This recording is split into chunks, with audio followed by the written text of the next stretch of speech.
Merhabalar. Bugün sizlere horlamadan söz etmek istiyorum. Horlama hepimizin hayatının belli dönemlerinde yaşadığı, çok sık karşılaştığımız bir durum. Biz neden horlarız? Nefes alırken hava yolumuzun herhangi bir nedenle daralması horlamaya neden olur. Bunun nedeni burun tıkanıklığı olabilir. Damak yapımızın özellikleri, boyun anatomimiz, kullandığımız ilaçlar, aşırı kilolu olmak, gebelik durumu, sigara, alkol tüketimi horlamayı arttırır. Horlama daha çok çevremizdekileri rahatsız eder. Biz horladığımızın çoğu zaman farkında olmayabiliriz. En fazla burnumuz tıkalıysa sabah uyandığımızda ağız kuruluğu hissederek uyanırız. Rahatsızlık bu olabilir. Ama horlamaya eşlik eden bir durum var. Uyku apnesi. Uyku apnesi bizim sağlığımızı da tehdit eden bir durum. Uyku apnesi nedir? Uyku sırasında horlamanın sonucunda hava yolunun tamamen kapanmasına bağlı kandaki oksijen satürasyonunun düşmesiyle seyreden bir durumdur. Uyku apnesi olduğunda ne oluyor?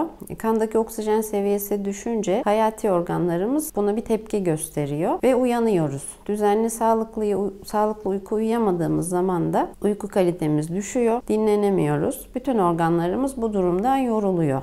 Uyku apnesinin tanısı nasıl konuyor? Neden uyku apnesinden şüpheleniyoruz? Öncelikle bizi uyurken izleyen ailemizden birinin uykuda nefesimizin kesildiğini gözlemesi bir bulgu. Onun yanı sıra yalnız başına uyuyorsanız ve sizi uykuda gözleyecek kimse yoksa ertesi günü yaşadığınız bazı sorunlar uyku apnesinin varlığını size düşündürebilir. Nedir bunlar? Uyuduğunuz halde uykunuzu almadan uyanırsınız. Sürekli gün içinde uyuklamalarınız olur. Yorgun hissedersiniz. Konsantrasyon güçlüğü yaşarsınız. Böyle bulguların varlığında uyku apnesi de olup olmadığını değerlendirmek için muayene olmanız gerekir. Yapılacak işlem nedir? Öncelikle bir ayrıntılı kulak burun boğaz muayenesi olmanız gerekir. Kulak boğaz uzmanı sizin burun tıkanıklığınızı, burun tıkanıklığı varsa onun nedenlerini araştırır. Damak yapınız, dil kökünüz, gırtlak yapınız, boyun yapınız bunlar değerlendirilir. İlk etapta İlk muayenede tespit edilen sorunlar varsa onlar giderilir. Sonrasında uyku testine yönlendiririz sizi. Uyku testi hastane ortamında yapılan çok teferruatlı bir tetkiktir. Bir geceyi hastanede geçiriyorsunuz. Uykunuz monitörize ediliyor.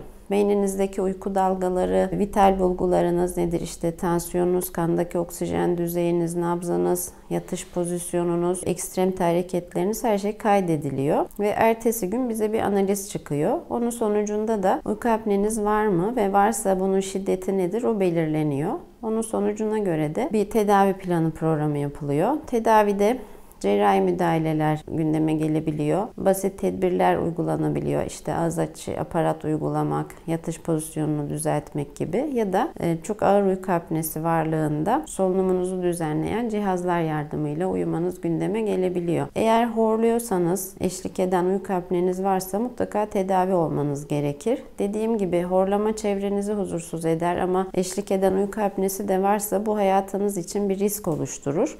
İhmal edilmemesi gereken, takip edilmesi, tetkik edilmesi ve sonucunda da bir çözüme ulaştırılması gereken sorunlar, horlama ve uyku apnesi sorunları. Sizin de böyle yakınmalarınız varsa mümkün olan en kısa zamanda bir kulak boğaz uzmanıyla görüşüp onun yönlendirmesiyle takibinizi ve tedavinizi tamamlamanızı öneririm.